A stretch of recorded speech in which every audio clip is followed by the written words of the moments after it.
Hi, I'm Larry Kennard. I've been a high school and youth football coach for over 30 years.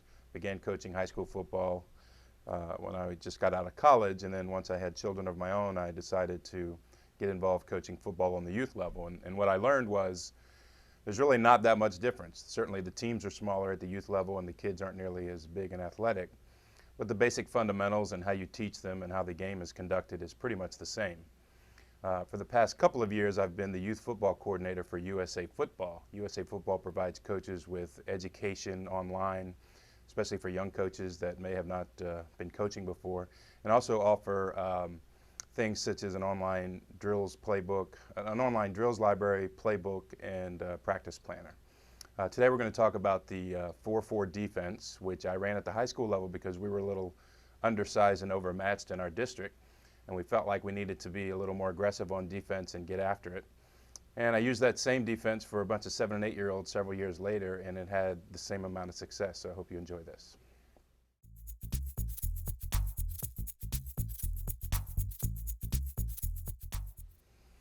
Here we have the bullet points that really apply to any type of defense you're going to play. It doesn't matter if it's the 4-4, the 5-3, the 6-2. Anytime you talk about playing defense, you need to adhere to some of these bullet points. The first one, in reference to the 4-4, though, is patience is the key. You don't abandon the ship when things get tough. It's kind of a new defense to teach, and especially if you have kids that haven't played it before, they're going to have a little bit of time adjusting to it, but don't abandon that. You got to be patient with your teaching. Be great tacklers. We tackle every day in practice. Does that mean we go full speed, 10-yard collisions and make a lot of plastic collide? No. But we teach our kids how to tackle every day, and we work on it every day with different tackling circuits and that sort of thing. Be physical. Spend a lot of time working on strength and agilities and sled work. We think no matter how young the kids are, they can be physical just by working on things like chutes and sleds and that sort of thing. Football is a contact sport. There's no doubt about that. Some people say it's a collision sport. You need to match kids up with equal ability and don't let the practice superstar kind of dominate the drills. Run, run, run. 11 men to the ball on every play. That works for any defense. You need to pursue the football. Make the offense go east or west. We want to make sure that we're closing down all the gaps that make them go north and south toward the goal line. We want to spill every play to the outside, to the sideline. Never stop learning. As a coach, you should never stop learning. You should always make yourself available to educational opportunities with high school coaches and clinics and that sort of thing. And teach the game. Make sure every player knows his position plays in the big scheme of things. Create students of the game. I mean by that is we talk about a big team concept. Make sure that inside linebacker knows what he's supposed to be doing so that he's not opening up a gap trying to get to the ball outside where the outside linebacker is supposed to be. Why the 4-4? It's a run-stopping defense, and in youth football, certainly, especially at the younger ages, you're going to see offenses run the ball a great more than they will pass the ball. It's very easy to teach. There aren't a lot of rules involved. We don't ask these kids to read guards or fullbacks so much. We pretty much line them up and send them through gaps and tell them to get after the football. It's flexible. You can rotate out of the 4-4 into some other defenses when you get older and teams start throwing the ball a little bit more. It's very difficult to block because kids are stacked and you have 8 men in the box and the linemen don't exactly know who's coming from where. And it's a lot of fun to play. Kids who play defense want to tackle the football. That's what they want to do. And this sets up an opportunity for them to be successful. Stance. You must preach to your kids a good stance is half the battle, and that's true on every side of the football, offense, defense, special teams. If you're not in a great stance to start a play, it's very difficult to have a great play if you don't start in a great stance. Our defensive tackles in the 4-4 are in a 3-point stance. Their eyes are on the football. When we say their eyes are on the football, we don't turn our head. We don't turn our head and turn our neck towards the football, but out of the side vision, they're going to see the football because they're right over top of the guards. The defensive ends, we kind of play with them depending on the type of offenses we're seeing.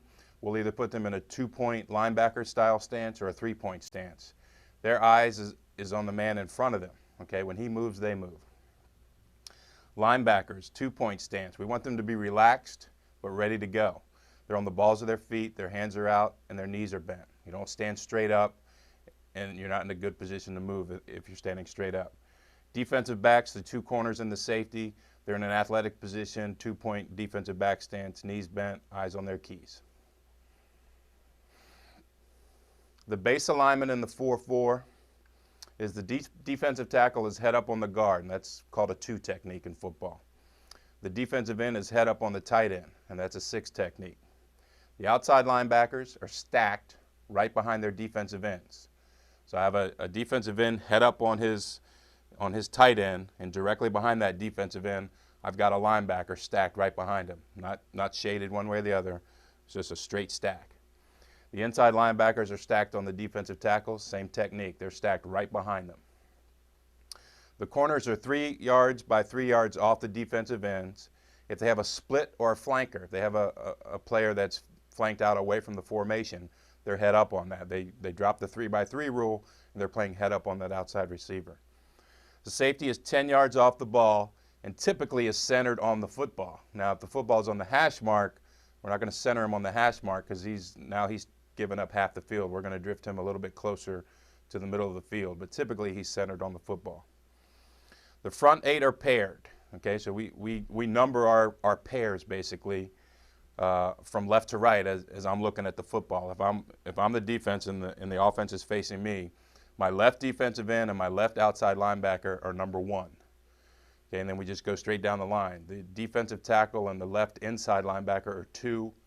Then we go 3 and 4, and we number them in pairs. So we've got 1, 2, 3, 4 pairs in the front, out of the front 8. This kind of shows you what we just talked about here. Okay, the rectangles here represent our pairs. Okay, this is an offensive formation. That's a double tight formation with the backs are in an I formation with a flanker out here. Okay, so as we numbered the pairs from left to right, end and outside linebacker are 1, tackle, inside linebacker 2, 3 here, and 4 on the outside on that side. If you notice this cornerback, since he has no flanker or split end out there, is 3-by-3. If they break this formation, bring the tailback in motion, the corner goes out, plays him. If they bring this guy, this flanker in motion across the formation, now he comes up here to play 3-by-3, and that corner will go out and play the widest man. And you see the safety, roughly about 10 yards centered over the football. This will show you a picture of the base alignment. In this particular picture, we only have our defensive tackles in 3-point stances. You see the defensive ends are in 2-point stances over the offensive tight ends. It's a little difficult to see, but I have a linebacker here. There's a linebacker here in a good low stance, and then this is the outside linebacker here. So that'll show you kind of good stances ready to start the football play. All right, base responsibilities and reads. We don't get into a lot of reads until the kids get older and they can kind of understand that they can move and read at the same time. If you have to flip a coin between getting them moving and as a coach you trying to decide where the football is going to go, or getting reading, pick getting them going. Okay, you don't want them standing on their feet thinking. You want them running and playing football. Base responsibilities for the corners are the widest man to the near back. They have the deep 1/3 on pass. Typically we're going to play a cover 3 with our defensive backs, split the field up into thirds, and the cornerbacks have the deep 1/3 on each side of the football. The safety reads changes every week. So we try to put a smart kid at safety, and we try to make sure he understands what kinds of things the offense might do out of certain formations, so he can read those things. And he's not really firing forward like our front 8, so he has a chance to be a little bit more of a read player than a go after it player, and he's got the deep 1/3 in our pass coverage. The outside linebackers, their read is the tight end to the near back. Okay, so they've got a tight end in front of him. Tight end's going to tell him if he's going out for a pass or if he's blocking. Blocking, it's a run. Depending on if he blocks down or tries to hook, get an idea of where the football is trying to go. And then the outside linebacker is controlling the C gap, which is that gap between the tackle and the tight end. It's an inside play. And the D gap, which is anything outside the tight end. The inside linebacker is usually going to read fullback. Fullback almost always take you to the football. and he's got the A to B gap read. So his A gap is the gap between the center and the guard, and the B gap is the gap between the guard and the tackle. The defensive ends are flat players, okay, and they're responsible for D gap. So basically they're our spill guys. If the ball comes outside to them, we're not asking them to be Superman and make a 6-yard tackle in the backfield. We just want them to force the running back to go east and west, to spill it out to the sideline so that pursuit can catch him or he'll run out of bounds. The defensive tackles dominate the A and B gaps, okay, and they do the hard work up there. They basically shut down any play from guard to guard with their play. All right, this kind of shows you an example of the reads here. The first arrow is, this corner is reading his flanker into the backfield, okay? This outside linebacker is reading tight end into the near back. In this formation, it would be the deep back, okay? Corner doesn't have a flanker out here, so he's reading tight end. Is tight end releasing for a pass? If he's blocking down, then he's reading into the backfield. Okay, outside linebacker reading tight end to backfield, tight end to backfield. Linebackers are reading fullback. That kind of shows you with the arrows where their keys are in a read type situation. Okay, we call all our blitzes by X's. When I first started running this defense with 7- and 8-year-olds, we just called in and out. You can do either one. But basically, when we make an X call, we're calling it out for the linebacker. Okay, so if I call a 1X, for example, right, I already explained that the one pair is this first group on the left. That left end and that left outside linebacker are the one pair. So if we called a 1X, then we want our defensive end to go through the C gap here, and the outside linebacker is blitzing the D gap, because it's an X means he's going out, and if he's going out, the end goes opposite. His pair in front of him goes opposite. Now, again, with 7- and 8-year-olds, we didn't do X and Y, we did in and out. The call was still for the linebackers, but what we would say is one in or one out, and the end would know the opposite. But 7- and 8-year-olds, 9- and 10-year-olds, 17- and 18-year-olds, you don't have to rely on that memory. What we tell our linebackers to do, since they are stacked very tight behind the defensive player in front of them, he's in a stance and the linebacker's right behind him. We tell our linebacker to come up right behind the player in front of him and just tap him on the hip as to which side he is going. He's telling his partner in front of him, when he taps him on the outside hip, I'm going outside. And that means you're slanting to the inside. Okay, and the same thing for if he's doing a Y stunt or if he's going inside, we have that linebacker come up. The offense has broken the huddle and they're getting set. Okay, so the linebacker doesn't make a big deal about it, and it's never a key that you're going to give away to the other quarterback or the coach. He just comes up and he taps him on the inside. Okay, he taps him on his inside hip to tell him that the linebacker is going inside, so now the defensive end has to go outside. Okay, communication on the field is very important. There don't have to be any secrets. Those 11 players have to know what each one is doing, so that we don't have two players going to the same gap and we open up a huge hole for a running back. All right, this is an example of an all Y. If we called the 4-4 defense all linebackers Y, that means all 4 linebackers are shooting their inside gap. Okay, and if they're shooting their inside gap, that means the defensive lineman, their partner in front of them, is shooting the outside gap. Okay, so just going across the board, linebacker 1 is going Y, he's going in, so the defensive end has the D gap or outside contain. Number 2 pair is going in, so he's coming through the B gap. The defensive tackle is going through the inside linebacker is going through the A gap, defensive tackle is going through the B gap. Same thing across here, linebacker inside, tackle outside, linebacker inside, end outside. Okay, so that's X and Y. You can call it in and out or X and Y. As long as the kids communicate on the field and you drill it well in practice and make sure they all understand, you're going to be fine. That's another screen of the same. This is a little different. Okay, I'm sorry. What we have here is pair number 1 is doing a Y stunt because the linebacker's going inside. Pair number 2 is doing an X stunt because the linebacker's going outside. Pair number 3 is going X, linebacker's going to the outside gap, and 4 is going to the inside gap. That's a Y.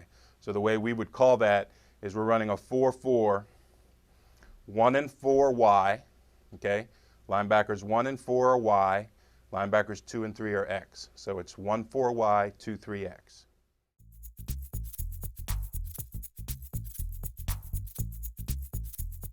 What concerns some coaches about playing a defense like the 4-4 is that they're a little afraid at times you might pit just one defensive player against a ball carrier, and sometimes you don't like those matchups. That doesn't happen often, and the spacing in a good 4-4 defense is so tight that it's really pitting one running back against 8 players. What you see here is a start of a play. These are 9 and 10-year-old kids playing in a football game in December where snow had come down just a few days before. You can see the snow's been cleared off the field, and it's a big championship game. And this is youth football in general. You've got all 11 players in the box offensively. They're all very tight. We got the flanker coming in motion, and we have 8 players defensively in the box. I've got a corner here. I've got a corner here, and then out of the frame is a safety. And this shows you exactly how the 4-4 stack is supposed to look. I've got 4 down linemen all in stances, lined up where they're supposed to be. This tight end's a little late getting down. And because we were a little concerned about this team's speed, we tried to flex our defensive end on this side out a little bit. But we have all our linebackers stacked directly behind their partner. So this is pair 1, this is pair 2, pair 3, and pair 4. What you're going to see in this play is the flanker comes in motion, and because we get great penetration from our front 8, our number 10 linebacker our number 1 linebacker who's wearing number 10, who's not doing a stunt here, steps up and makes the play basically for no gain. Let me run this.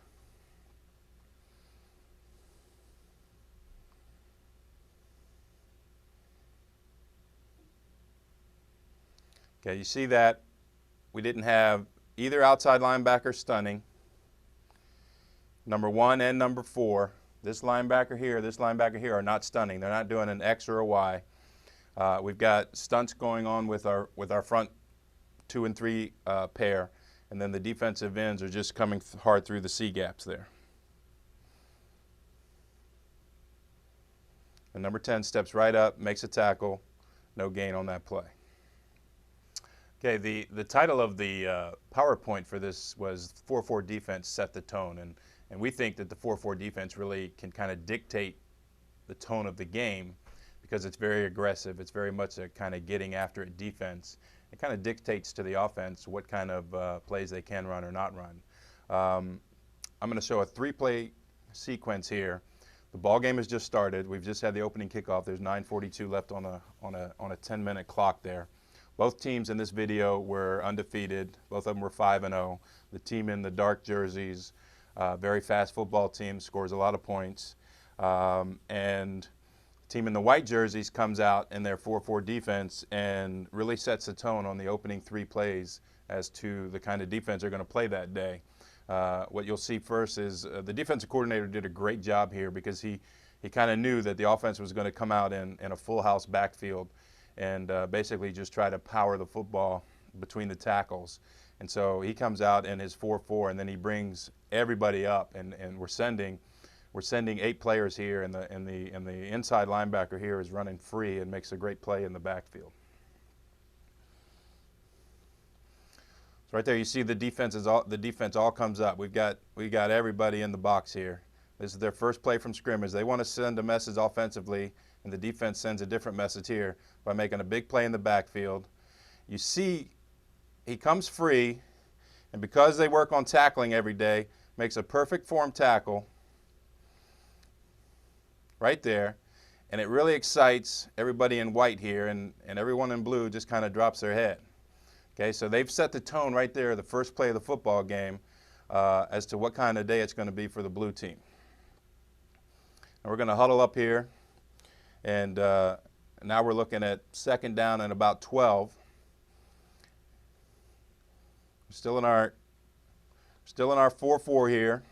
What we've done here with This outside linebacker is he's angled in because he's got no flanker out there at all, and we've got our safety up here tight.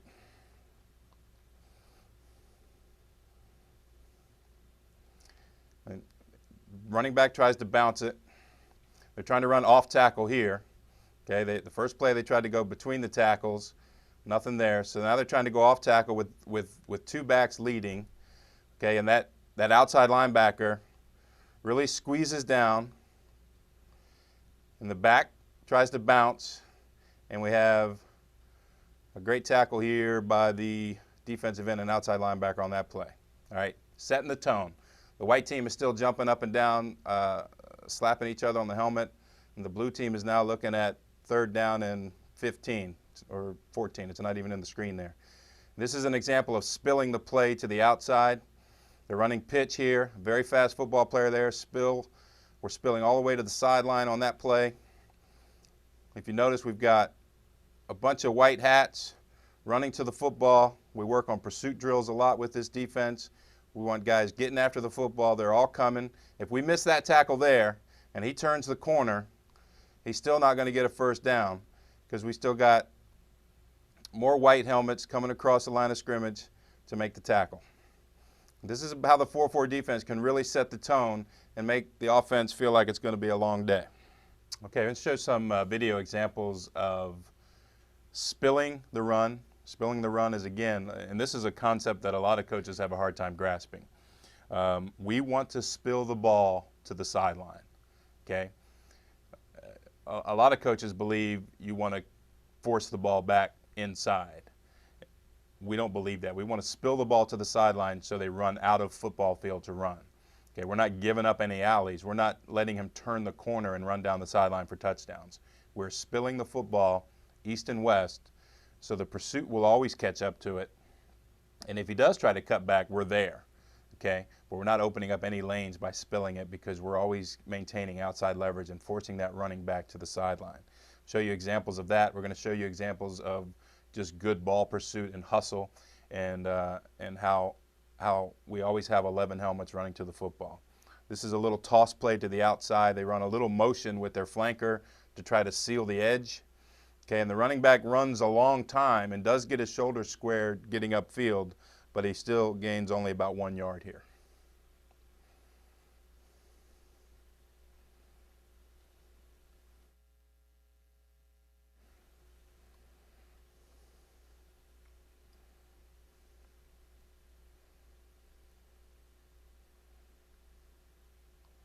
Okay, the running back's coming in motion, or the flanker's coming in motion here. He's trying to seal the edge. We're spilling. We got great contain there from our outside linebacker, and the running back only gains about 1 yard there. A lot of running, not a lot of success. This is another example of a good job by the defense of spilling the football to the sideline. This particular team in blue threw the ball very well and threw the ball a lot during the season. And so there's a little concern that if you really pressure them and they block it well, they're going to be able to throw the ball over the top and move the ball on you pretty easily. So we didn't do a lot of stunning with our linebackers in this game. And we would kind of move them around a little bit. The basic concept of the 4-4 is still there. It just doesn't look like a traditional 4-4. They ran a lot of motion, and we had to adjust for that. But the point of this is whether you're running a 4-4 or a 5-3, 6-2, doesn't matter, is pursuit to the football. Okay, and that's something that you work on every day in practice. So you teach kids they've got to get after the football until they hear the echo of the whistle. The echo of the whistle is the end of the whistle, not the beginning. So we're always running to the football. This is a little toss play to the left sideline that, again, doesn't gain a lot of yards, but it's a lot of running.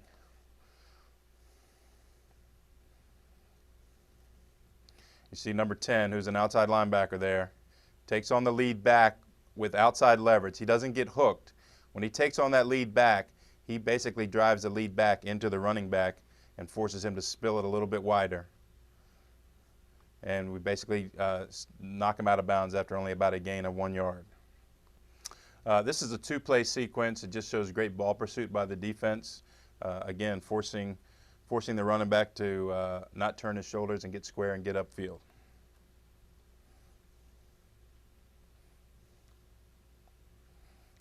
toss play to the outside. Our defensive end does a great job there, but then gets caught inside. Okay, our defensive end did a great job here at the start of the play, then made the mistake of turning his shoulders and getting hooked inside. But because we had such great pursuit and our cornerback did a great job coming upfield, we make a tackle for a loss here. So when one kid doesn't exactly do his job and gets turned inside, the other 10 kids are all doing their job, you still got a successful football play. You see that defensive back who's coming from all the way upfield and maintaining outside leverage because he's pursuing the football to the outside, makes a tackle right there for no gain. Okay, this is the very next play in the sequence. The previous play, they ran it wide to the left, didn't get much yardage there. The ball's on the left hash. Wide side of the field is out here to the right. They're running some motion back to the short side, but they're going to run a toss to the right. And again, just a great job of pursuit.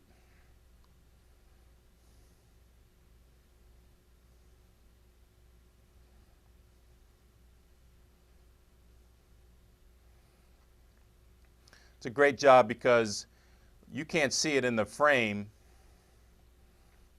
You can see he's being chased pretty well, but he can never get his shoulders square because there's nothing downfield for him to, there's no gaps for him to run through. So he just keeps running to the sideline hoping he can outrun people. There's nowhere to go. The pursuit catches up to him, and he gets it right back to the line of scrimmage. All right, this is probably my favorite play to show as an example of good team defense. It doesn't show a spectacular tackle. In fact, it shows a completed pass by the offense. But what I like about this clip is I have a defensive tackle that I can't even point out to you here, but he's one of these guys in the stance down front, and a ball is completed in a kind of an in pattern or a drag pass behind him, and he gets after it and makes the tackle downfield after making a good explosion off the line of scrimmage and getting after the quarterback.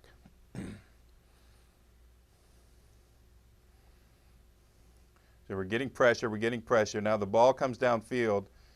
That young man that just made the tackle started the play as a defensive tackle. He's right in here. Ball's been thrown downfield, and he's hustling, and he makes the tackle. And you have kids that play like that, teams are going to have a tough time moving the football on you. Often when I talk to coaches about defensive philosophy, and I mention that I'm a big fan of the 4-4 and we really get after it and set the tempo and try to, a lot of times I'll have offensive coaches tell me, well, we'll just pass you to death. We'll throw dump passes. We'll throw outs. You can't cover all of that with your 8 men in the box and getting after the football. And that's true, but there's one big problem with that is you have to block those 8 men in the box. You know, we like to say that we play pass defense with a pass rush. Okay, do we always get to the quarterback before he releases the football? Absolutely not. Do we oftentimes force him to throw it when he's not ready or when his receiver's not ready? That happens an awful lot. Okay, and do you sometimes give up big plays? Yeah, you do, but you make adjustments to that. I mean, the big plays aren't guaranteed against an aggressive defense. If you're playing it well and you're getting after it every single snap, you're going to have a whole lot more success in the offenses. This is an example of, again, the team in blue is a team that throws the ball really well. Quarterback is now playing varsity high school football, and he's a good thrower. But what we do here is with our pressure on him, we force him to release the football before he's ready to throw it and before his receivers even turned around. And our defensive backs know that's going to happen a lot, and they're there to make big plays.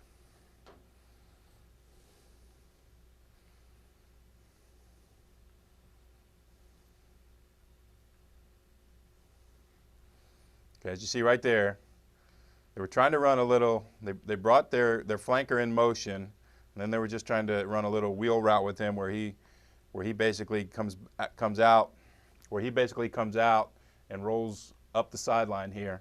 But the quarterback had to release the ball so quickly, he hadn't even gotten into his break, and our defensive back sees the ball in the air and picks it off for a big gain. And watch those 11 white helmets get downfield and try to block for him. Okay, they're always running, whether it's on offense or on interception returns, they're always moving. This is another example of how the 4-4 can help you be a good pass defense by getting after the quarterback.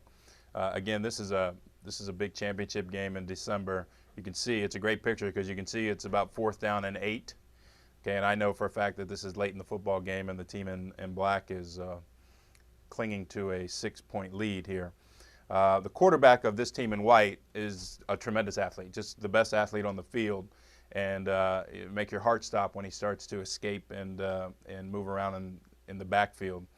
Our defense does a great job of not really giving him the alley to run the football and kind of forcing him to throw it, and he kind of throws it up for grabs, which isn't what he really wanted to do. He really wanted to get some spacing and find a lane that he could run. But instead, we kind of shut that off, and he does throw the ball up for grabs, and we make a big interception here to kind of seal the win. He's going to roll out to his right. And just kind of throws that football up and make a great play. So the 4-4 defense can do a great job in defending the pass by getting after the quarterback and forcing him to do something he doesn't want to do.